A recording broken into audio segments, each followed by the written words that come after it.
Breaking news, HSC 2026 তোমাদের ফলাফল 9 নভেম্বরের মধ্যে প্রকাশ পাবে। এ বিষয়টা সরাসরি মাধ্যমিক ও উচ্চ মাধ্যমিক শিক্ষা বোর্ড ঢাকা থেকে জানিয়ে দিয়েছে। ঠিক আছে, এইচএসসি ও সমমান পরীক্ষার ফলাফল 9 নভেম্বরের মধ্যে প্রকাশ পাবে। দেখো, এই বিষয়টা নিয়ে দ্য ডেইলি ক্যাম্পাস একটা নিউজ করেছে, আমরা আসলে নিউজটা পড়ে দেখি। দেখো, চট্টগ্রাম শিক্ষা বোর্ডের পরীক্ষা বাদ রেখেই শেষ হয়েছে এইচএসসি ও সমমানের পরীক্ষা। আগামী 9 নভেম্বরের মধ্যে এই পরীক্ষার ফল প্রকাশের পরিকল্পনা করছে আন্তঃশিক্ষা সমন্বয় বোর্ড।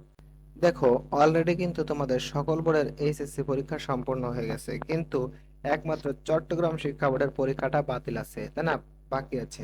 এখন চট্টগ্রাম শিক্ষা বোর্ডের পরীক্ষা কিন্তু 20 তারিখ থেকে স্থগিত পরীক্ষাগুলো অনুষ্ঠিত হবে এবং 9 সেপ্টেম্বর পরীক্ষাগুলো শেষ হবে। ঠিক আছে, 9 সেপ্টেম্বর থেকে পরীক্ষা শেষ হলে এখান থেকে 60 দিন হিসাব করেছে বোর্ড থেকে। ঠিক আছে, 60 দিন হিসাব করে তারা 9 নভেম্বর দিয়েছে টাইমটা, যে 9 সেপ্টেম্বর থেকে 60 দিন, 9 নভেম্বর। ঠিক আছে, এখন অনেকেই ভাবতে পারো যে এসএসসি পরীক্ষা যেহেতু 60 দিনে তারা দিতে সক্ষম হয়নি, তাহলে যেহেতু 80 দিন নিচ্ছে, এইচএসসির ক্ষেত্রেও একই নিতে পারে, তাই না? কিন্তু না ভাইয়া, এটা সম্ভব নয় কোনো মতে। কারণ কি, দেখো, ঢাকা বিশ্ববিদ্যালয় কিন্তু অলরেডি তাদের ভর্তি বিজ্ঞপ্তি প্রকাশ করে দিয়েছে এবং অন্যান্য বিশ্ববিদ্যালয় সর্বোচ্চ 1 মাস এর মধ্যে সকল বিশ্ববিদ্যালয়, বাংলাদেশে যত বিশ্ববিদ্যালয় আছে সবাই ভর্তি বিজ্ঞপ্তি প্রকাশ করে দেবে।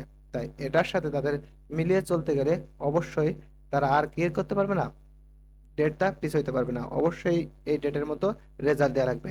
আশা করি বুঝাইতে পারছি। শনিবার 8 আগস্ট সকালে 9টি সাধারণ শিক্ষা বোর্ডের অধীনে এইচএসসির ফিনান্স, ব্যাংকিং ও বীমা দ্বিতীয় পত্র, শিশু বিকাশ দ্বিতীয় পত্র এবং বিকালে সমাজ বিজ্ঞান দ্বিতীয় পত্র, সমাজকর্ম দ্বিতীয় পত্র এবং ক্রীড়া দ্বিতীয় পত্র পরীক্ষা হয়েছে। ঠিক আছে, এদিন মাদ্রাসা শিক্ষা বোর্ডের অধীন আলিমদের উচ্চতর গণিত দ্বিতীয় পত্র পরীক্ষা হয়েছে। কারিগরি শিক্ষা বোর্ডের এইচএসসি ও ভোকেশনাল ও বিএমটি তৃতীয় পরীক্ষা শেষ হয়েছে আগেই, তবে বন্যা ও জলাবদ্ধতার কারণে স্থগিত হওয়া চট্টগ্রাম বোর্ডের পরীক্ষা শেষ হবে আগামী 9 সেপ্টেম্বর।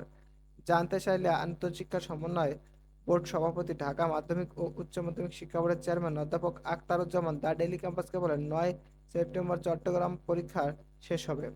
9 সেপ্টেম্বর থেকে 60 দিন হিসাব করলে আগামী 9 নভেম্বরের মধ্যে এসএসসি পরীক্ষার ফলাফল প্রকাশের চেষ্টা করব। ঠিক আছে, তাহলে আমরা বুঝতে পারছি যে তোমাদের চট্টগ্রাম শিক্ষা বোর্ডের পরীক্ষা শেষ হলে তারপরে তারা 60 দিন গুনবে। ঠিক আছে, চট্টগ্রাম শিক্ষা বোর্ডের পরীক্ষা যেহেতু 9 সেপ্টেম্বর পরীক্ষা শেষ হবে, তাই 9 সেপ্টেম্বরের পরবর্তীতে 60 দিনের পরে তোমাদের 9 নভেম্বর রেজাল্টটা দিয়ে দিবে।